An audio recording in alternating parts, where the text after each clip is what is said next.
आए हुए आज मेरे सभी साथियों को मेरा नमस्कार, मेरा प्रणाम। मुझे बेहद खुशी है, इतनी सारी महिलाएं आज इस कार्यक्रम में आई हुई हैं। सब लोगों को मेरा सादर प्रणाम। एक बार जोर से सब लोग बोलेंगे, जय भीम, जय भीम। आज मैं समझता हूं कि इस देश नहीं, पूरी दुनिया के एक बहुत बड़े महापुरुष के महापरिनिर्वाण दिवस के अवसर पे हम लोग एकत्रित हुए हैं। हम पूरे दिल से उनको अपनी श्रद्धांजलि अर्पित करते हैं और उनसे हर कदम पे हमें गाइड करें, ऐसा उनसे हम आशीर्वाद मांगते हैं।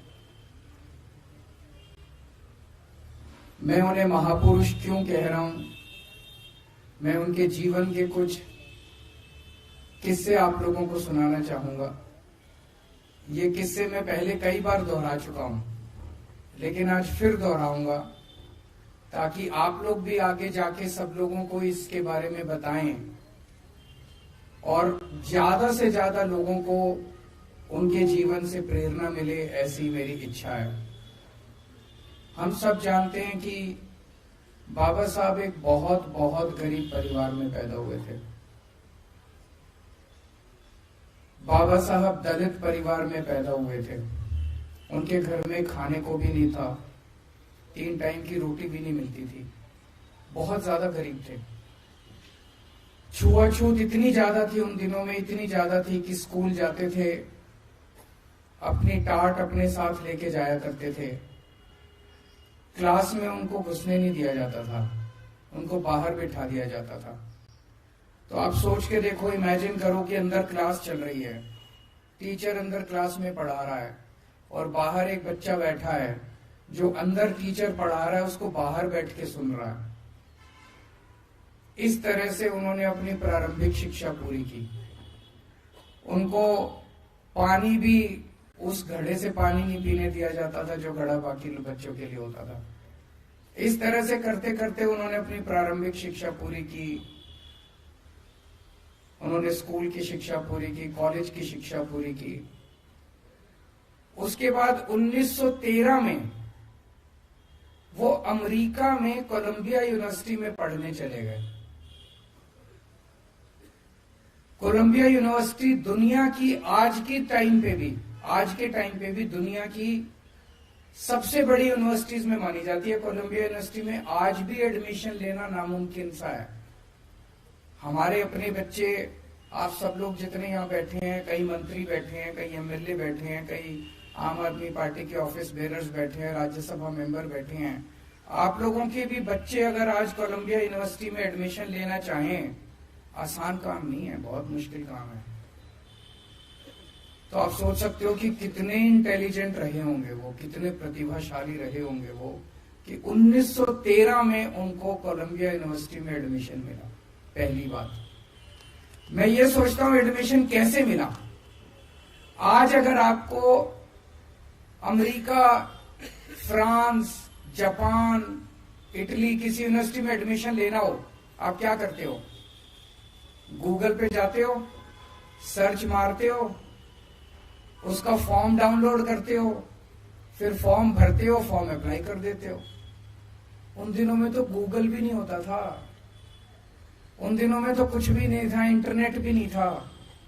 मैं ये सोच रहा था कि एक इतना गरीब बच्चा, एक पिछड़े गांव का रहने वाला बच्चा, उसको बताया किसने कि कोई कोलंबिया यूनिवर्सिटी भी होती है, कोई अमेरिका भी होता है देश, कोई कोलंबिया यूनिवर्सिटी भी होती है। उस कोलंबिया यूनिवर्सिटी में ऐसे फॉर्म मिलता है, यहां से फॉर्म मिलता है। किसने बताया होगा उनको? खैर, उनको कोलंबिया यूनिवर्सिटी में एडमिशन मिला, वहां से उन्होंने पीएचडी करी। पर वो पढ़ाई को इतना ज्यादा तवज्जो देते थे, इतना तवज्जो देते थे कि उनका एक पीएचडी से मन नहीं भरा। फिर उन्होंने दूसरी पीएचडी के लिए अप्लाई करा। कहां करा? लंदन स्कूल ऑफ इकोनॉमिक्स में। लंदन स्कूल ऑफ इकोनॉमिक्स में तो इम्पॉसिबल एडमिशन लेना, इतना मुश्किल है एडमिशन लेना, आज की डेट में भी इतना मुश्किल है एडमिशन लेना। उनको लंदन स्कूल ऑफ इकोनॉमिक्स में एडमिशन मिला, वहां वो पढ़ने के लिए गए, बीच में उनके पैसे खत्म हो गए, वो थोड़े दिन के लिए वापस आए, थोड़े पैसे इकट्ठे किए, फिर दोबारा वो गए और दोबारा उन्होंने जाके अपनी डॉक्टरेट पूरी करी।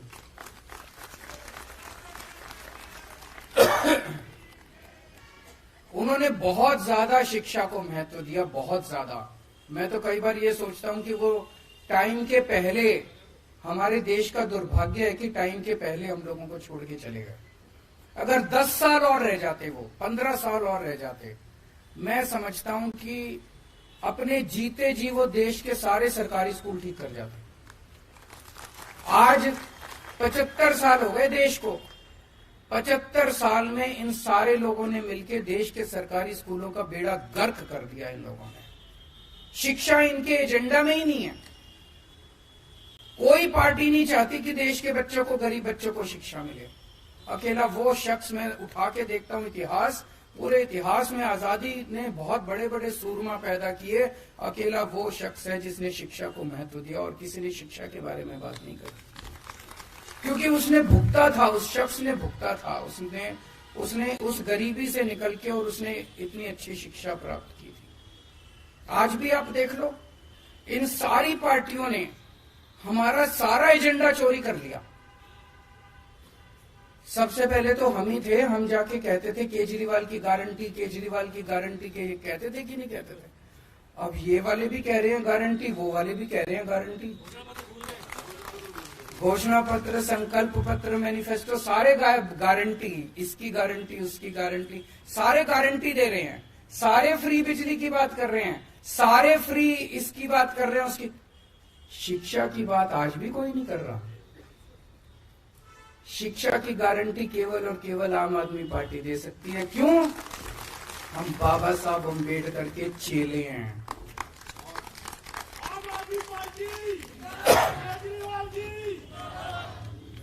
आज भी कोई, दोनों पार्टियां उठा के देख लो, दोनों के गारंटी कह लो, संकल्प पत्र कह लो, कुछ भी, दोनों में से कोई पार्टी नहीं कहती आपके बच्चों के लिए स्कूल बनवा देंगे। दोनों में से कोई पार्टी नहीं कहती सरकारी स्कूल ठीक कर देंगे, फ्री में ये दे देंगे, फ्री में वो दे देंगे। शिक्षा की बात केवल आम आदमी पार्टी करती है और कोई पार्टी नहीं करती। तो शिक्षा के ऊपर आम आदमी पार्टी ने बहुत काम किया है, क्योंकि हमें दिल से लगता है कि हम बहुत आम लोग हैं।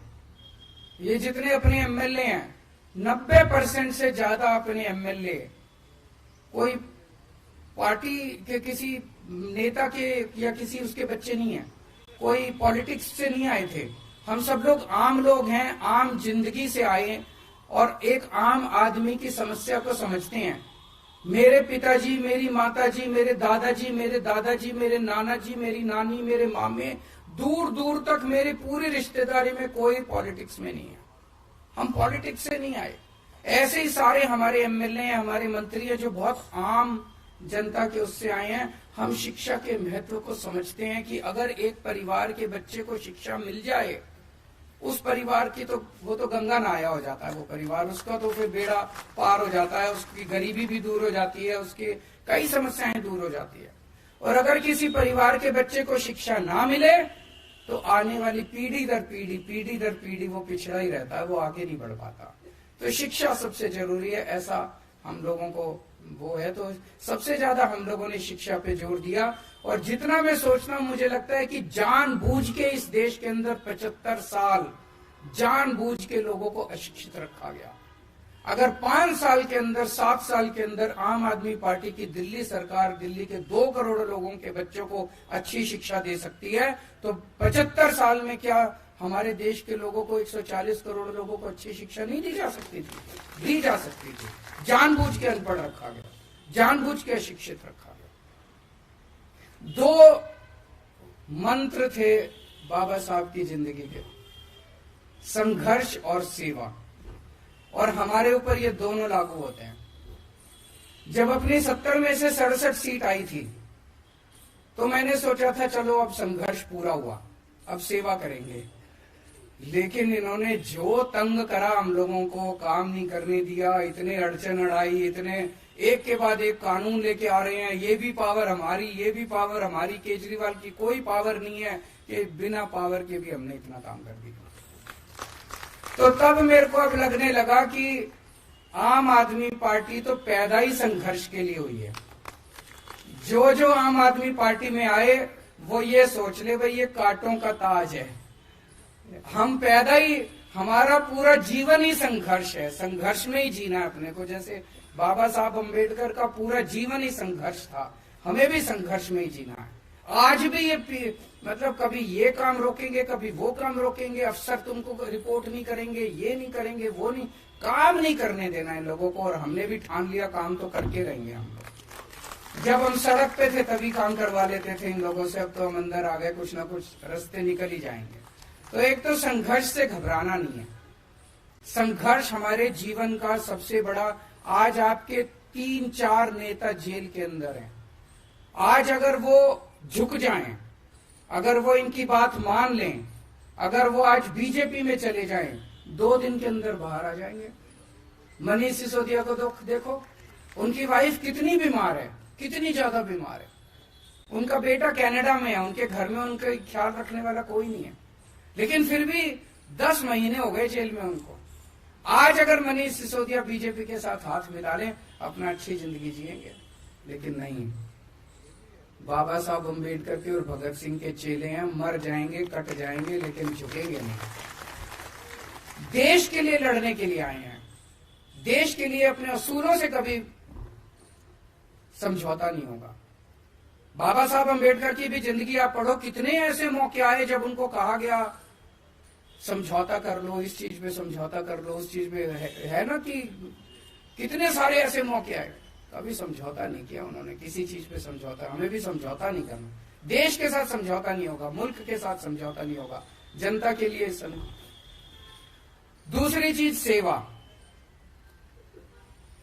भगवान, हमने पिछले जन्म में कुछ अच्छे काम करे होंगे, जो हम जैसे आम लोग, छोटे छोटे परिवारों से आए हुए लोग, छोटे छोटे बैकग्राउंड से आए हुए लोग, मध्यम परिवार के इतने सारे हम एमएलए, हम सारे लोग, हमको ऊपर वाले ने कितना बड़ा मौका दे दिया। कोई एमएलए बन गया, कोई मंत्री बन गया, कोई मुख्यमंत्री बन गया। इसको हमें एक अवसर के रूप में देखना है कि ऊपर वाले ने अवसर दिया है। ऊपर वाला हर एक किसी को ऊपर वाला पैसे दे देता है, किसी को ऊपर वाला सत्ता दे देता है, किसी को ऊपर वाला कुछ दे देता है। लेकिन अगर उसको घमंड हो जाए, अहंकार हो जाए कि ये मेरे को तो मेरी वजह से मिला और मैं पता नहीं कितना हूं, बस खत्म है वो आदमी। हमें ये सोचना है कि ये भगवान ने हमें दूसरों की सेवा करने के लिए सत्ता दी है, भोगने के लिए सत्ता नहीं दी। तो इस सत्ता को हमें सेवा के लिए इस्तेमाल करना। जितनी भी बहुत अड़चने हैं, मेरे पास कई एमएलए आते हैं, जी ये काम नहीं हो रहा, वो काम नहीं हो रहा, बहुत अड़चने आएंगी, सारे कोशिश करेंगे। आपसे आज ये आपके काम में अड़चन क्यों डाल रहे हैं? आज अगर आप सक्सेसफुल नहीं होते, सफल नहीं होते, कोई अड़चन ही नहीं आती। आज अगर आप स्कूलों का काम नहीं करते, अस्पतालों का काम नहीं करते, महिलाओं का सफर फ्री नहीं करते, बिजली फ्री नहीं करते, पानी फ्री नहीं करते, तीर्थ यात्रा फ्री नहीं करते, कोई अड़चन डालने वाला नहीं था। अगली बार दिल्ली हार जाते, उनको पता था, उनको पता है दिल्ली अब आपसे कोई नहीं छीन सकता। दिल्ली के लोग आपसे बहुत प्यार करते हैं, दिल्ली के लोग आपको छोड़ने वाले नहीं है, इसीलिए वो छीनने के लिए अड़चन तो डालेंगे। जितनी अड़चन डाल रहे हैं उतना आपको खुश होना चाहिए कि हम सफल हो रहे हैं, और उनकी नींद हराम कर रखी है, इसीलिए वो अड़चन डाल रहे हैं। तो अड़चनों को पार कर करके आपको सेवा करनी पड़ेगी, और सेवा के लिए ही पैदा हुए हैं, सेवा जरूर करनी खूब। दूसरी चीज, सबकी सेवा करनी है, चाहे वो बीजेपी वाला हो, चाहे वो कांग्रेस वाला हो, चाहे वो आम आदमी पार्टी वाला, उसमें कोई वो नहीं करना। हमें कई बार मन में आता है ये तो बीजेपी वाला, इसका मैं काम क्यों करूं, उसका भी काम करना है, उसका भी दिल जीतना है। एक दिन ऐसा आएगा जब दिल्ली के 2.5 करोड़ लोग आम आदमी पार्टी के मेंबर होंगे, और एक दिन ऐसा आएगा जब देश के 140 करोड़ लोग आम आदमी पार्टी के मेंबर होंगे। और आम आदमी पार्टी से मेरा मतलब आम आदमी पार्टी नहीं है, मेरा मतलब मुल्क है। मुल्क के लिए काम करना है अपने को। अगर कल को मुल्क और आम आदमी पार्टी के बीच में चुनना हो तो आम आदमी पार्टी को लात मार देना, मुल्क के लिए काम करेंगे। तो अपने को, मैंने कोरोना के टाइम में ये बहुत अच्छा एग्जाम्पल देखा था। कोरोना के टाइम में मैं देखता था कि तीनों पार्टियों के लोग मिल गए थे, आपस में ऑक्सीजन की जरूरत है, ये कांग्रेस वाला उसको फोन कर रहा है, वो उसको फोन कर रहा है, हाँ भी है, ऑक्सीजन का सिलेंडर है। दिलीप बताया करता था, दिलीप पांडे अपना कोऑर्डिनेट करता था सारा, और इतनी अच्छे तरीके से तीनों पार्टियों ने मिलकर काम किया था। वो स्पिरिट अपने को रखनी है। हम कोई दुश्मन थोड़ी है एक दूसरे के, एक ही तो मुल्क के लोग हैं। पता नहीं क्यों इतना जहर भर लिया हम लोगों ने आपस में एक दूसरे के दिल। तो सबका काम करना है, सबकी सेवा करनी है। आज हम दिल्ली के अंदर जो काम कर रहे हैं, बच्चों को अच्छी शिक्षा दी, हमारे पास क्या है? हमारे पास तो कुछ भी नहीं है। अक्कड़ लोग हैं, ना पैसे अपने पास, ना आदमी अपने पास, बस लोगों का आशीर्वाद है। जो 18 लाख बच्चे सरकारी स्कूलों में पढ़ते हैं, आज हर एक का माँ बाप मानता है कि यार इन्होंने मेरे बच्चों का भविष्य तो बना दिया। उन 18 लाख बच्चों के माँ बाप का आशीर्वाद हमारे साथ है। आज जो करोड़ों लोगों का हमने मोहल्ला क्लिनिक में इलाज कराया, करोड़ों लोगों का अस्पतालों में इलाज कराया, अगर किसी का एक्सीडेंट हो जाए तो उसका मुफ्त में इलाज होता है, वो कुछ तो आशीर्वाद शीश दे के जाता होगा ना। उनके आशीर्वाद हमारे साथ हैं, यही हमारी संपत्ति है। तो सेवा करनी है, संघर्ष करते रहना पड़ेगा, पूरी जिंदगी संघर्ष करना पड़ेगा। हताश मत होना, डरना मत। और आज बाबा साहब अंबेडकर के महापरिनिर्वाण दिवस के अवसर पे ये अपने अपने मन में कसम खा के जाओ कि उसी रास्ते पर पूरा जीवन उनका संघर्ष ही तो था। आखिरी दम तक संघर्ष कर रहे थे वो। कितने किस्म किस्म के संघर्ष किए उन्होंने, राजनीतिक लेवल पे, सामाजिक लेवल पे, हर स्तर पे उन्होंने संघर्ष किया। जीवन ही संघर्ष है। जिस दिन जीवन में हमने समझौते कर लिए और हम कमजोर पड़ गए, उस दिन जिंदगी खत्म है तुम्हारी। आज एमएलए हो, कल एमएलए भी नहीं बचोगे। यही तो, समझौता नहीं करना, आगे बढ़ना है, मजबूती के साथ आगे बढ़ना है। और संघर्ष में ही खुशी ढूंढनी है, उसी में खुशी आने लगेगी जिस दिन संघर्ष को अपनी